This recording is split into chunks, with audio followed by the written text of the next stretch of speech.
Miarabantsika rehetra amin'ny anaran'i Jesosy, ilay tompon'izao rehetra izao. Izao no ataovy ho fahatsiarovana. Izay indray havana no lohatenin'ity video manaraka ity. Tenin'i Jesosy Kristy izay voasoratra any amin'ny Lioka 2:20 andininy 7:70 izay teny izay. Ambarany eo manao hoe ity ny tenako izay omena ho anareo, izao no ataovinareo ho fahatsiarovana.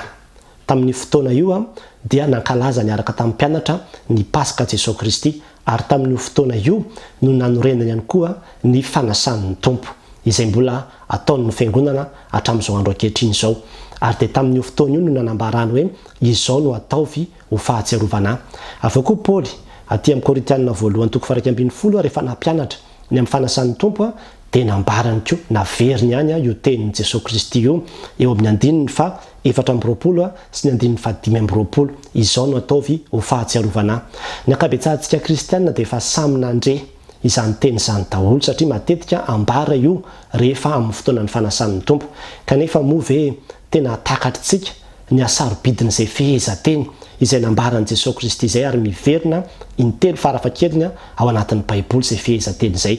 Amin'ny teny ity dia te hitondra fanazavana kely ho amintsika mahakasika io teny io. Ny voalohany izany dia hoe izao. Io teny hoe izao io dia milaza hoe manondro izy ilay zavatra izay natao, ilay rituel zany raha izay azo ilazana azy, ilay fombafomba izay natao teo dia ny amin'ny hoe nandray ny mofo, dia nisaotra, dia novakina, dia nozaraina. Dia izay zavatra izay no azo lazaina hoe seremony kely zany dia iny zany izy ilay hoe izao, manazava tsara mihitsy. Fa entina manondro ihany koa ilay izy ilay mofo, ilay divay sy ilay zavatra samihafa izay miaraka ao amin'io ilay hoe fanasana io zany. Satria any amin'ny Korintiana voalohany koa zao i Paoly dia mbola nanamafy izy any amin'ny andininy 4:20 manao hoe fanaovinana no mihinana itony mofo itony anareo, zany hoe itony mofo itony. Ilay mofo zany dia voatsindry manokana mihitsy hoe ity mofo ity, fa tsy hoe ny mofo rehetrarehetra akory zany dia hoe mety daholo, fa itony mofo itony izy zany hoe mofo voafaritra tsara ilay izy. Ka ilay tiany Jesosy tena hoe izao dia midika hoe tena misy zavatra manokana tondrona mihitsy zany ao anatin'ilay izy ao, atao zany mba hahafahana mahatsiaro an'i Jesosy Kristy. Dia ny tena tiana songadina amin'izany dia hoe zava-dehibe zany, satria indraindray amoramorain'ny olona, tsotsorin'ny olona ny fanasan'ny Tompo. Dia ohatrany hoe tsy maninona na tsisy an'izany mofo, tsisy an'izany divay izany, fa rehefa miara misakafo fotsiny tsika dia efa izay ny ataontsika hoe fanasan'ny Tompo hoe. Tsy izany nambaran'ny soratra masina, satria ny soratra masina dia manondro mazava tsara hoe izao. Zany hoe zavatra ohatran'izao mihitsy no ataonareo. Ary raha mijery zao ny tany amin'ny testamenta taloha any amin'ny Eksodosy 2:20 zao dia resaka any amin'ny Pasika. Dia ny Pasika tamin'izany fotoana izany nisy toromarika men'Andriamanitra mihitsy ny amin'ny fankalazana azy, fa tsy hoe ankalazaina amin'izay tiana ankalazana azy, satria na ny mofo na ny zanak'ondry na ny anana izay hohanina dia misy fomba daholo hoe mitsangana rehefa mihinana azy, misikina rehefa mihinana azy, tsy azo atao tramaraina na atao an'izao, misy zavatra hohanina maimaika sy ny zavatra samihafa ohatran'izany. Dia izay no averina isa-taona ho an'ny Israely tamin'izany fotoana izany. Ka tahaka an'izany mihitsy ilay fanasan'ny Tompo. Tsy mamoriporina isika, fa tena hoe io mihitsy. Satria indraindray misy olona zao dia mieritreritra izy manao hoe fa maninona moa tsy maintsy any am-piangonana no mankalaza an'io, fa izahay mivady atao trano ato dia miaraka amin'ny ankonako dia efa afaka mankalaza ny fanasan'ny Tompo izahay menakafo kely ato. Dia tsy voatery asiana izany divay sy alina izany, fa zay sakafo iarahanay mihinana eo fotsiny. Tsy mety ry havana. Ary zany mihitsy nahatonga ny Paoly any amin'ny Korintiana 1:20 nampianatra ny amin'ny fanasan'ny Tompo, satria tamin'izany fotoana izany niova mihitsy ny hevitra ilay izy. Lasa fanarana-po amin'ny fimamoana, fanaovan'ny olona fetsifetsena ilay fanasan'ny Tompo, dia tsy mety, fa nahampatsahivon'ny Paoly hoe izao ilay izy ozy izy, izao no nanambaran'i Jesosy Kristy azy, izao no nanazavany azy tamin'izany fotoana izany. Ka tena mila tadidina ilay izy. Jerevana izao ny fety krismasy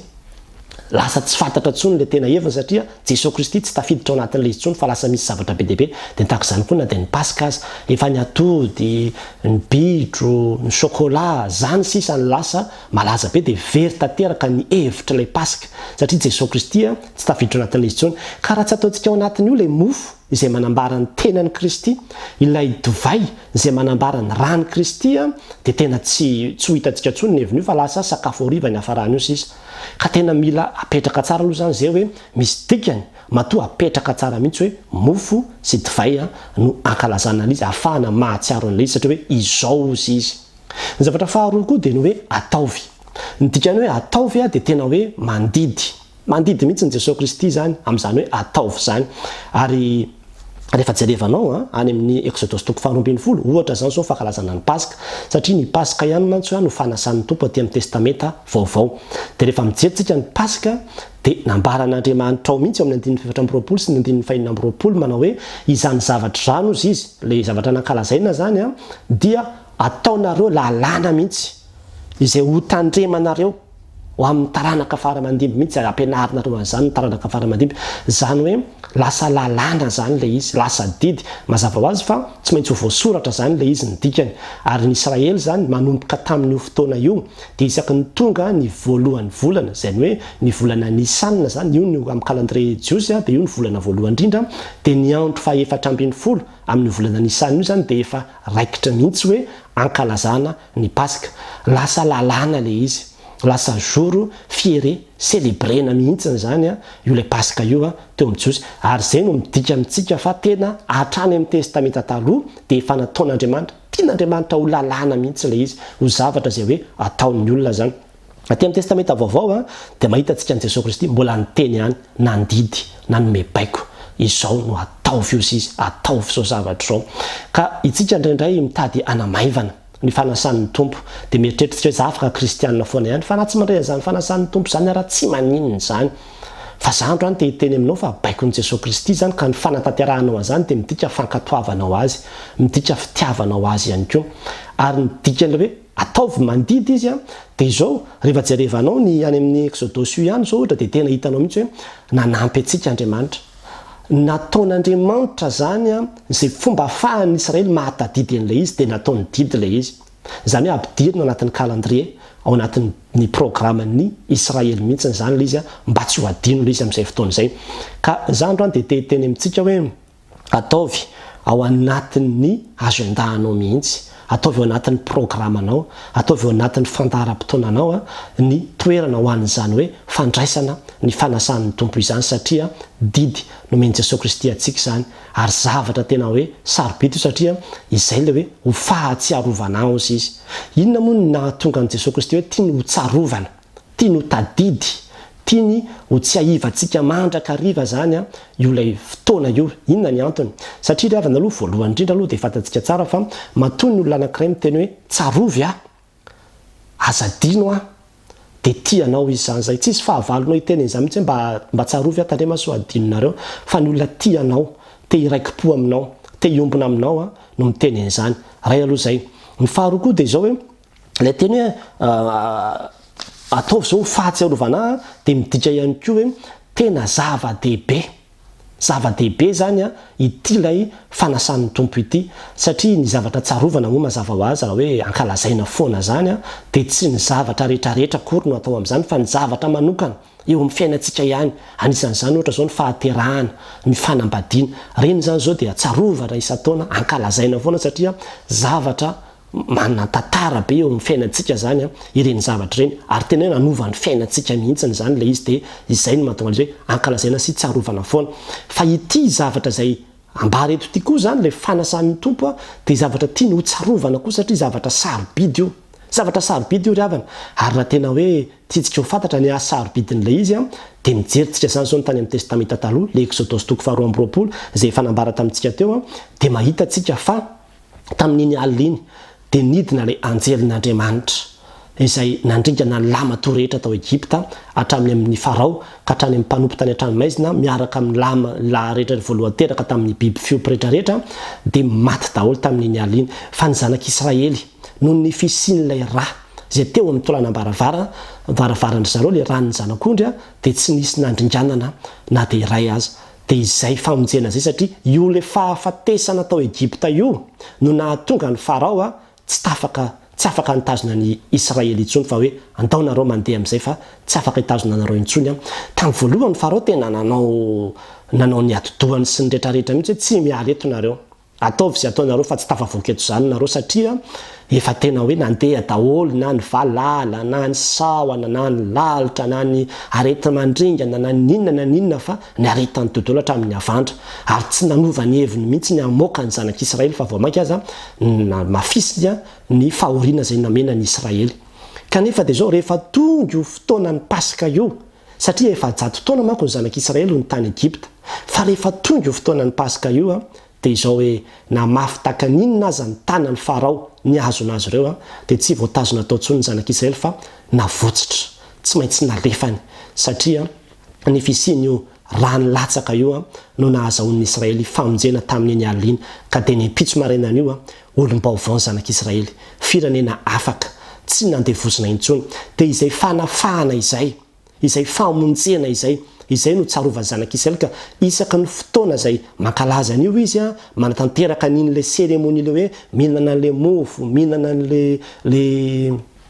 anana mangidy, mihinana an'le zanak'ondro mipasika iny dia mitadidy foana zany zareo manao hoe ohatran'izao no natao nireo razantsika taloha tany, midika fa afaka isika, olona tsy andevo intsony isika ary olona efa tsy any Egypta intsony isika ankehitriny. Dia izay no ankalazaina ary tsy tian'Andriamanitra ho adinon'ny Israely zany, fa raha amin'izao andro ankehitriny izao dia tena izany mihitsy hoe nidina ihany koa ny zanak'Andriamanitra dia Jesosy Kristy zany ary tonga nofo izy. Dia tamin'iny alina iny izay efa namadiana azy dia ny tenany mihitsy ilay zanak'ondry izay natolo ho antsika ka dia ny rano teo ambony azy fijaliana ny nanadiovana antsika tamin'ny fahotana fa ny devoly koa dia mba niezaka ihany hitazona ny olona amin'ny fahotana sy amin'ny faharatsiana sy amin'ny fahazaran-dratsy samihafa ary tena miteny mihitsy manao hoe tsy afabela amin'io zany ianao miara-maty amin'ny fahotanao anao andevozina amin'ny fahotana eto foana anao fa tsy avelanay ho afaka zany mihitsy ianao anay ianao izy efa firy-taona niarahana taminao teto ka ahoana no hiala aminay tampotampika eo ianao ataonao daholo ny fomba rehetrarehetra hialana amin'ny faharatsianao fa tsy avelany mihitsy ianao fa amin'ny fotoana izay ilatsahan'ny rany Jesosy Kristy ry havana ka raisitsika izay rany Jesosy Kristy izay hanadio antsika dia tena miteny aminao fa tsy afaka manao na inona koa ny devoly fa afaka ianao, tsy maintsy afaka ianao. Ka ny fotoana ndraisantsika ny fanasan'ny tompo